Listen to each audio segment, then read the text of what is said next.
سلام كبرات تعزبتي كما يقنيكم كل سلام وسناي كله تسفى قبر امان تخستي مساكم زلهو ابز حلف اوان بزعبا اسرارحا بورتفوليو تزاريبنا نيرنا لما عنتون كم قصلتاناتا بزعبا اسرارحا بورتفوليو كافت مباتاوي جميرنا لنا حجي دما قرب كاو زتمحايشه اسرارحا بورتفوليو ناي وفري بورتفوليو كنرينا ابز حلف فيديونا تقدمت بورتفوليو زسرحنايا S&P 500 يعني را تمليسنا هنري عند حركينا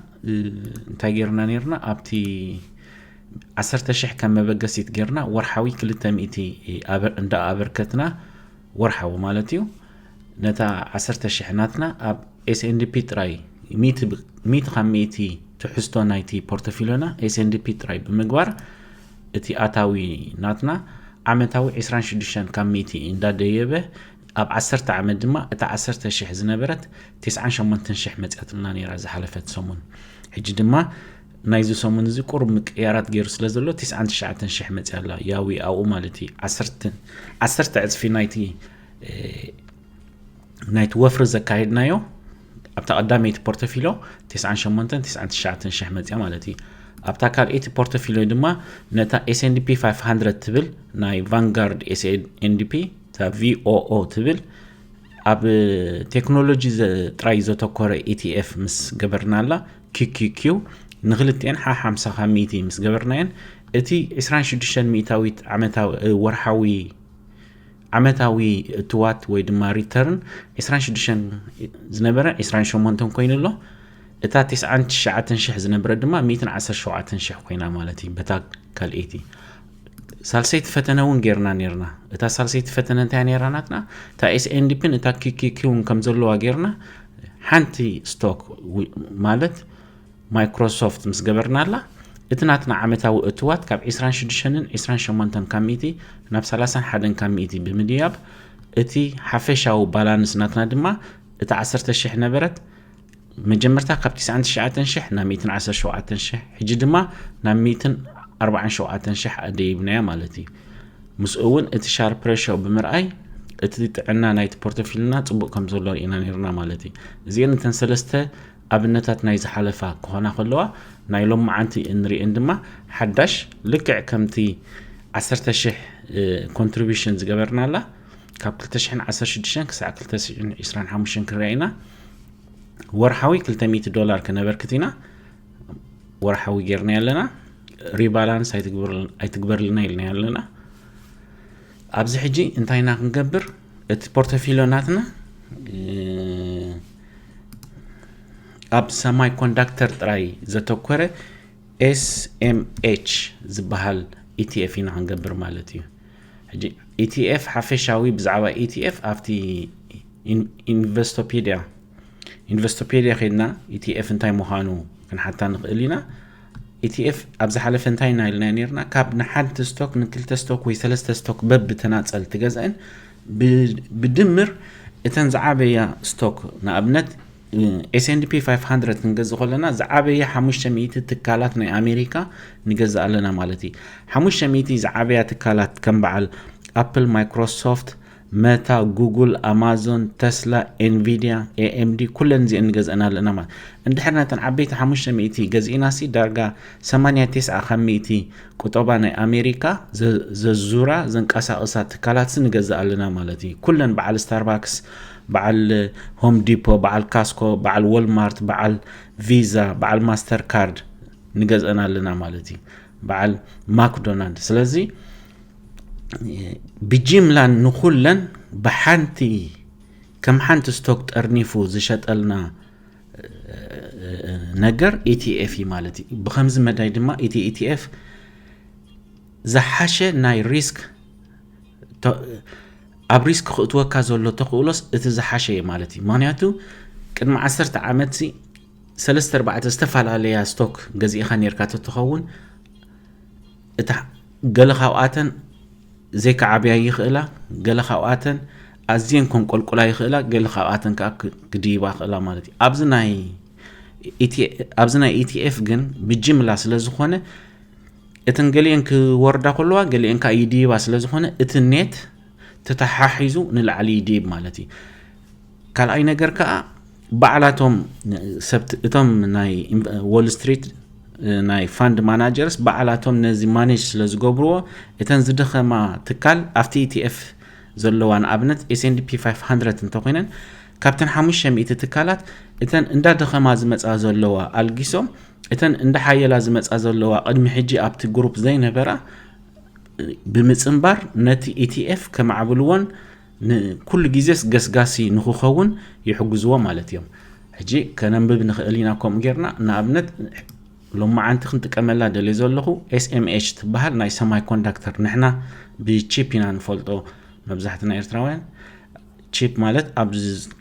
ኣብ ኩሉ ዓይነት ዘሎ ማለት እዩ ንኣብነት ወላ ኣብ መኪና ኣሎ ኣብ ፍሪጅ ኣሎ ኣብ ናይ ዝኾነ ኤሌክትሪክ ንኣብነት ሞባይል ቴሌፎን ዴስክቶፕ ላፕቶፕ ቴሌቪዥን ኩሉ ዓይነት ቺፕ ኣለዎ ማለት እዩ እዚ ድማ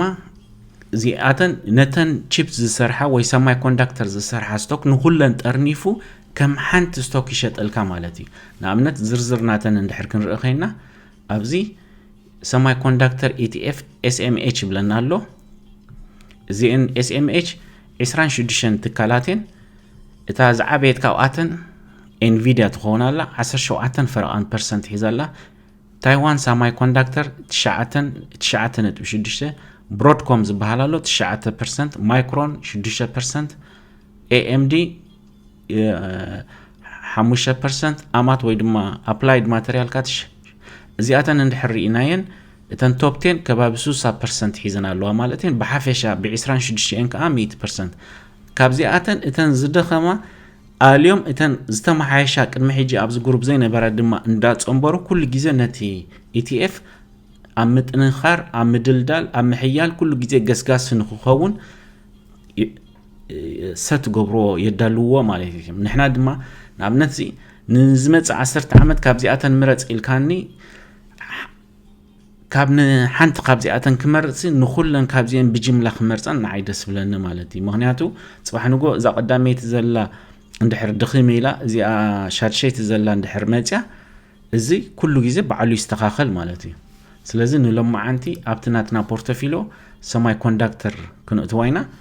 እዛ ሰማይ ኮንዳክተር ንኣብነት 50 ካብ 100 ክንህባይና ምስኡ ዝኸይድ ድማ ኩሉ ግዜ እቲ ናትና ፖርቶፊሎ ብሓንቲ ስቶክ ጥራይ ብሓንቲ ETF ካብ ዝኸውን ብክልተ ETF ክንፍትነይና 50 ካብ 100 እዚአን ክልቲአን ጌርና እቲ ደሊናዮ ዘለና ፖርቶፊሎ ከመይ ክመጽእ ከም ዝኽእል ክንርኢና ማለት እዩ ኣብዚ ሕጂ እታ ዓንተወይ 31 ሚእታዊት ዝነበረት ሕጂ 35 ሚእታዊት ኮይናላ ማለት እዩ እቲ ናትና 10,000 እትዋት ዝነበረ 197 ሕጂ ራእይዎ ኣብቲ ቀዳማይ ፈተነን ካልኣይ ፈተነን ሳልሳይ ፈተነን ከክንደይ ኣምፂና ነርና ርኢኹምኹም ኣብ ቀዳማይ ፈተነ 99,000 ኣብ ካልኣይ ፈተነ ዳርጋ ናብ 120,000 ኣብ ሳልሳይ ፈተነ ናብ 150,000 ኣብ ራብዓይ ፈተነ ድማ ዳርጋ ናብ 200,000 መፂሎ ማለት እዩ እቲ ሻርፕ ሬሽዮ ኢልናያን ዝነበርና ጥዕና ናይቲ ፖርቶፊሎ ድማ 1.05 ድሓን ጽቡቕ ጥዕና ኣሎ ማለት እዩ ኦኬ ኣብዚ ሕጂ allocation ብለና ኣሎ ምምቕራሕ ማለት እዩ ኣብዚ በተን ዘእተናይን ክልተ ETF 91 ካብ 100 ናይቲ ፖርቶፊሎና ናይ ኣሜሪካን ስቶክ ኢልዎ ኣሎ ዳርጋ 9% ድማ ናይ ወጻኢ ኢንተርናሽናል ይብሎ ኣሎ ማለት እዩ እዚ ብዓይኒ ጂኦግራፊ ክልክዖ ከሎ ማለት እዩ ብዓይኒ ዕቤት ናይቲ ትካላት ክልክዖ ከሎ ድማ 88 ካብ 100 ካብተን ዓበይቲ ማርኬት ካፒታል ዘለዎን ትካላት ኣዝየን ዓርሞሽሽ ማለት እዩ እተን 10 ካብ 100 ካብ ማእከላይ ትካል ይብለና ኣሎ ኣብቲ ናይ ምቕርሐ ናይቲ ጽላት ሴክተር ክንሪኦ ከለና እዚ ዳርጋ 68 ካብ 100 ኣብ ቴክኖሎጂ ጥራይ ኣድሂቡሎ ማለት እዩ ወላ እውን እዚ ኮሙኒኬሽን ሰርቪስ ዝብል ዘለውን እዚ እውን ዳርጋ ናብ ቴክኖሎጂ ስለዝኾነ እዛ ፖርቶፊሎ እዚኣ 70 ካብ 100 ቴክኖሎጂ ትኾውናላ ኣብቲ ካልእ ጽላታት ግን ኩሉ ትሕቲ 5 ካብ 100 ኣሎ ማለት እዩ እዚ ከም ዝገርና ክንሪኦ ንኽእል ኢና ኩሉ እቲ ዲቴይልስ ዝርዝራት ኣብዝሎ ንሕና ሕጂ ነዚኣ ስለምንታይ ኪኪኪው ዘይገበርናያ ንኣብነት ኪኪኪው ጌርናያተን ንነብር እዚኣ ክንፍትና ኢና ኪኪኪው ጌርናያተን ንነብር እቲ 197,000 ዘሎ ልዕልዩ ክመጽእ ተኽእሎታት ኣለዎ ኦኬ እታ 197 ዝነበረት ሕጂ 213 ትብለና ኣላ መሊሳ ድማ ወሲኻ እንተኾነ ግን ኪኪኪውን ኤስኤምኤችን ሲ ኣብቲ ትሕዝትኡ ክንሪኦም ኢና ማለት እዩ እዚኣ እንታይ ከፊትና ኣለና ETF overlap ዝብላሎ እዚ ድማ እንታይ ምዃኑ ክንሪኢና SMH ምስ ኪኪኪ እቲ overlap ዘለዎም ራእይልና ብላሎ እጅራይዋ እዚ ክልቲኡ 27 ካሚኢትስ overlap ይገብራሉ ብለና ኣሎ ኦኬ SMH ምስ VOO 14 ካሚኢቲ ስለዚ ምስ ኪኪኪው እንድሕር ጌራያ እቲ overlap ክበዝሕ ይኽእል እዩ ምስ VOO ማለት SNDP እንተጌራያ ግን እቲ overlap ይውሕደለይ ስለዚ እንታይ ይገብር ከለኹ ባላንስ ፈጥራ ኣለኹ ማለት እዩ ስለዚ ብኸመኡ ምኽንያት ነታ VOO መሪፅያ ማለት እዩ ምኽንያቱ ወላት ገንዘብ ብዝሕ ዝበለ 213,000 ይኹን ዳ እምበር ኣብቲ ናይ ሕጂ ራእይዎ እቲ ቴክኖሎጂ ክንደይ ኣምፂዎ ክንሪኢና ራእይዎ ኣብዚ ኪኪኪው ስለ ዝገበርኳ ቴክኖሎጂ 77 ካሚኢት ብለን ኣሎ ምዝ 7 እንድሕር ሓዊስኩምሉ ዳርጋ ናብ 85 ካሚኢትስ ቴክኖሎጂ ይኾን ኣሎ ስለዚ ቴክኖሎጂ እንብዛ ይበዝሕ ኣሎ ጥዕና ናይቲ ክሳና የገድሰና እዩ ናይቲ ፖርቶፊልና ብኸመኡ ምኽንያት እዚ ኪኪኪው ካብ ዝገብር እታ VOO ምግባር ትሕሸኒ ማለት እዩ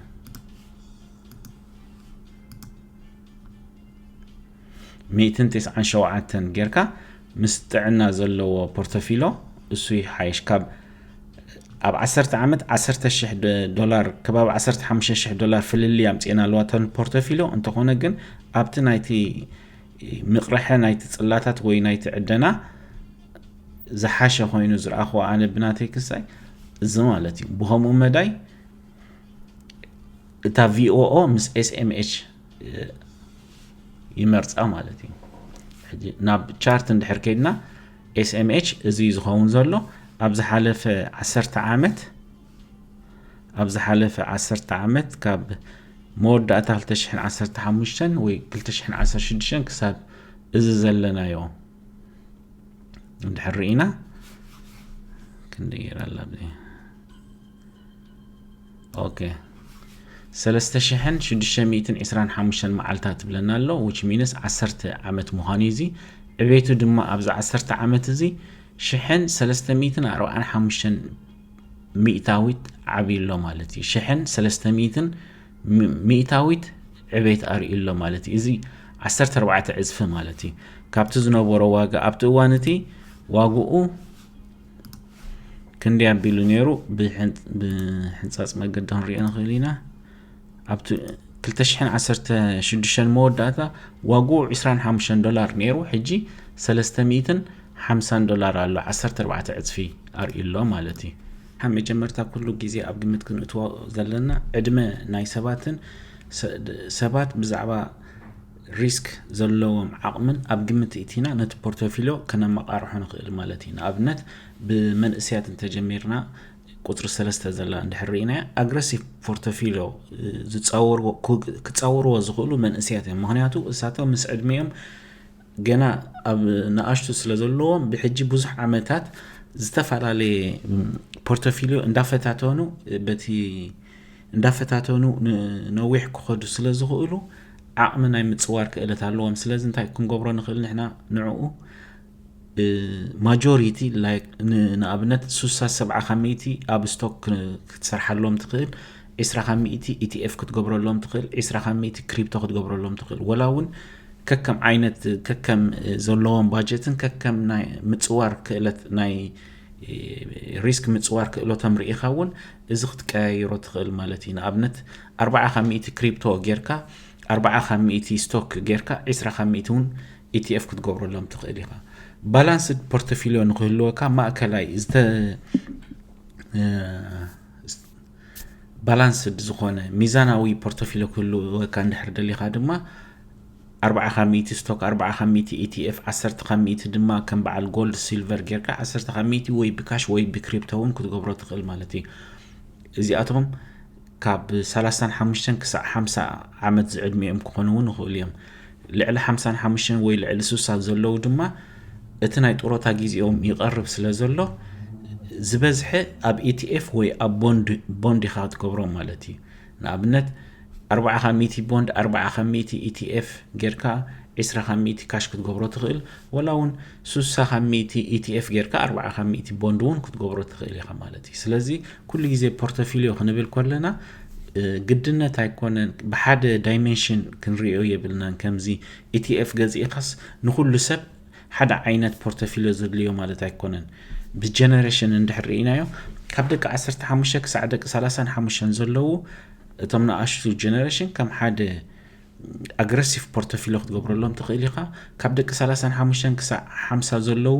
ባላንስድ ክትገብረሎም ትኽእል ኢኻ ካብ 50 ክሳብ 65 ዘለዉ ድማ ባላንስድ ኮይኑ ቁሩብ ግን ኮንዘርቫቲቭ ክትገብረሎም ትኽእል ኢኻ ካብ 65 ንኔው ዘለዉ ድማ ኮንዘርቫቲቭ ክትገብረሎም ትኽእል ኢኻ ማለት እዩ